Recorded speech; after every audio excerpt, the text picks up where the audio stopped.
ไปกันนะลงทานหลายลงลุงว่ะลงท่านละเติบลงทานหลายตึกโอเค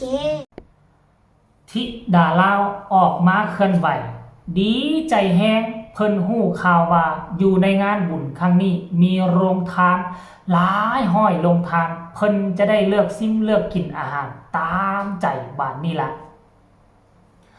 ทักทายสบายดี FC แฟนคลับทุกทานที่เคารพและนับถือเป็นอย่างสูงมาพบมาพ่อกันคลิปนี้บ่คิดบ่ฝันว่ามื้อนี้เจเบาลาวจะมาซ่ามาสายก็ต้องขอโทษขออภัยนำ FC แฟนคลับของธิดาลาว FC แฟนคลับของเจเบาลาวทั้งสองฝั่งของก็แล้วกันท่านผู้ชมมื้อเช้านี้เห็นน้องธิดาลาวกับแม่พึ่งศรีวิไลได้ออกมาโพสต์เคลื่อนไหวเป็นทีเรียบร้อยแล้วเป็นคลิปวิดีโอสั้นๆเด็กน้อยอายุ11ปีทำหน้าที่ได้ขนาดนี้คืออึ้งหลายเจเบาลาวจำความได้ตอนเจเบาลาวอายุ 12-13 ปี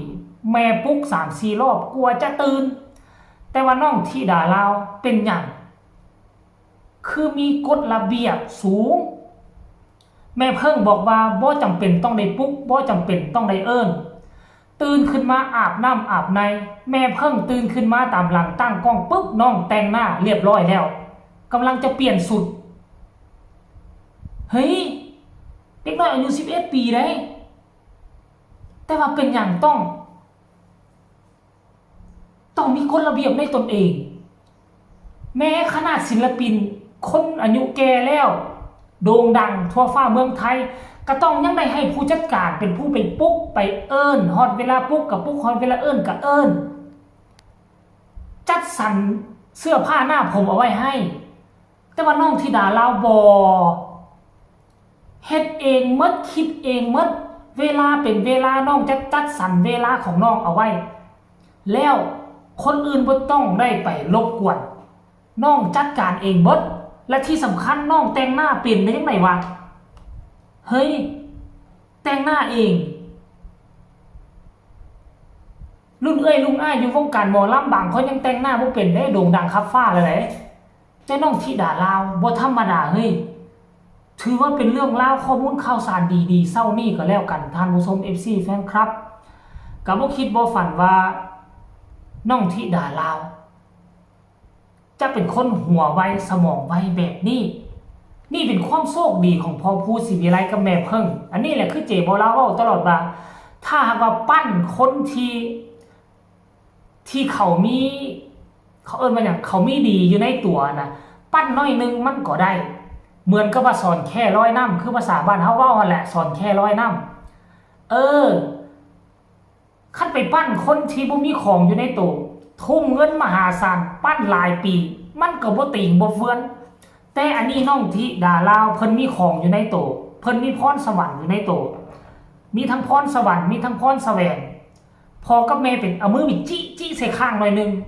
ก็เหมือนเพิ่งแต่ข้างพวออกมานี่แหละเขาเอิ้นว่าคนมีของท่านผู้ชม FC แฟนคลับ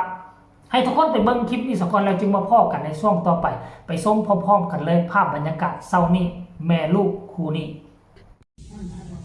ตื่นเช้ามากค่ะเพิ่นลุกอาบน้ำของเพิ่นเอง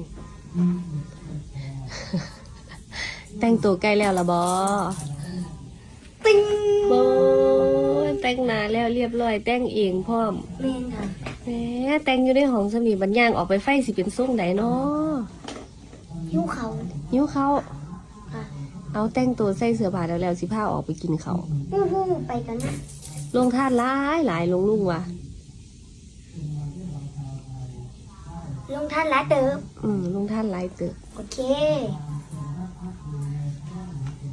เอาห้องนั้นเปลี่ยนบ่ได้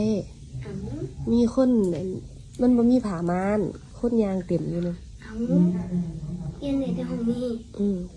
เอากระเปลี่ยนรถแล้วนั่นผ้าถุงกระเปลี่ยนรถน่ะเปลี่ยนผ้าถุงมื้อนี้ใส่ชุดผ้าถุงค่ะมาเอาบุญบวชค่ะมื้อนี้ค่ะตามที่เจเบาลาวคิดนะด้วยความว่าน้องก็เป็นคนบ้านนอกคอกนะเป็นคนที่สู้ชีวิตมาก่อนอยู่ทั้งบ้านทั้งซองอยู่ทั้งประเทศลาวเพิ่นก็บ่ตื่นสายดอกเนาะคนอยู่กับไห้กับนาคนทุกข์คนยากแม่ก็ป่วยอยู่น้องก็คงจะตื่นนึ่งข้าวนึ่งน้ น้องซินเคยตั้งแต่อยู่ทั้งประเทศลาวพูดนั่นแหละเพอ5 โมงเช้าตื่นมา1 ข้าว 1 น้ำแล้วตื่น1 ข้าว 1 น้ำแล้วก็6 7 โมงก็เตรียมนุ่งเครื่องไปโรงเรียนอันนี้นี่แหละเนาะสาเหตุที่ค่อยเห็นไอ้บ่าวทั้งฝั่งไทยบ่ว่าจะบ่าวโสดบ่ว่าจะเป็นพ่อห้างพ่อไม้คนกันไปซอกเมียอยู่ทั้งฝั่งลาวเมียอยู่แต่อยู่บ้านนอกทางฝั่งลาวน่ะเพราะเขาบอกว่าคนลาวเขาเจ้าฮู้เรียกบ้านการเฮือนมาอยู่ไทยแล้วบ่จำเป็นต้องบอก1 ข้าว 1 น้ำครัวอยู่ครัวกินให้สามีให้กับครอบครัวของสามีดีว่าซั่นนี่แหละประเทศใดที่เป็นประเทศค่อนข้างว่ายังบ่ทันพัฒนาก็ยังจะมีความดีกฎเกณฑ์กฎระเบียบแบบนี้อยู่เนาะบ่ว่าจะประเทศใดคันถ้าหากว่าสังคมเจริญวิไลรับเอานะความเจริญเข้ามาอยู่ในหัวเมื่อใดเมื่อนั่นแหละอันสิ่งเหล่านี้มันก็จะบ่มีในครัวเรือนแล้วเพราะทุกมื้อนี่โดยเฉพาะคืออยู่ทางลาวนี่คนอยู่ในเมืองใหญ่ก็บ่มีแล้วเด้สิไปฮู้ว่าเด็กน้อยอายุส่ำนี้สิ1 ข้าว 1 น้ำเป็นบ่อยากกินก็แล่นไปกินเฟอกินข้าวเปียกขี่รถจักรออกบืนเข้าไปซื้ออยู่ทางนอกทางอันจบก็ยังสิมีเหลืออยู่แต่คนทางนอกคอกนาเท่านั้นแหละที่จะดุมันขยันเพียรและฮู้จักเวียกบ้านการเฮือนลักษณะแบบนี้คือน้องธิดาลาวเนาะท่านผู้ชม FC แฟนคลับอันนี้คือการเคลื่อนไหวข้างล่าสุดเดี๋ยวไปอ่านคำคิดคำเห็น FC แฟนคลับเบิ่งเขาเจ้ามีคำคิดคำเห็นคือแนวใดเนาะคอมเมนต์แรกบอกว่าหมาเอ้ยคือเก่งแท้ธิดาน้อยค่อยอันนี้บ่แม่นเล่าดาเด้ออันนี้ภาษาลาวภาษาอีสานคือคำส้มกันบ่เป็นตาสั่งแท้เนาะเป็นตาฮักเป็นตาสั่งคำนี้ก็คือคำส้มอันนี้เพิ่นว่าหมาเอ้ยก็คือคำส้มคือกันเด้อบ่ต้องไปแยกบ่ต้องไปเข้าใจผิดว่าเพิ่นด่าได้นี่คือคำส้มในภาษาพื้นบ้านของพวกเขาได้อันนี้ก็บอกว่าอีล่างามหลายว่าซั่นเก่งมากจ้าชอบมากค่ะธิดาว่าซั่นคนนี้บอกว่าเล่นอยู่ตรงไหนครับวันนี้ผมจะไปดูโอ้ย FC แฟนคลับจะตามไปเบิงคนนี้บอกอันนี้พอผู้สิวิไลก็มาตอบว่ามูลนิธิวงวานิชว่าซั่นตอน 10 โมง 51 โมงเด้ออีล่าเก่งคักว่าซั่นอันนี้กับพี่น้องชาวลาวเด้อคักแท้ไปเลือกกินมีแต่โรงทานหลายธิดาชอบว่าซั่นเด้คนนี้ก็บอกว่าเก่งมากๆจ้าธิดาน้อยของพ่อแม่ขอให้หนูโชคดีเฮงๆหมานๆนะคะผู้ต่อมาก็บอกว่าเก่งลิงน้อยอีล่าเก่งว่าซั่นเก่งมากเลยมีความรับผิดชอบสูงจ้าว่าซั่นท่านผู้ชม FC แฟนคลับสำหรับคำคิดคำเห็นก็เอามาฝากเอามาต้อนกันเพียงซ้ำนี้ก็แล้วกันมันมีเกือบเป็นร้อยพุ่นละอันนี้คือการเคลื่อนไหวล่าสุดนับตั้งแต่เมื่อวานนี้เห็นภาพบรรยากาศที่กระเจ้าขึ้นเครื่องบินแล้วก็เงียบกิ๊บบ่เห็นข้อมูลข่าวสารอีหยังเคลื่อนไหวตื่มเลยจนมากระทั่งตอนเช้ามื้อนี้ก็เห็นออกมาโพสต์เรียบร้อยแล้วลูกสาวสบายดีสีหน้ายิ้มแย้มแจ่มใสพร้อมที่จะลุ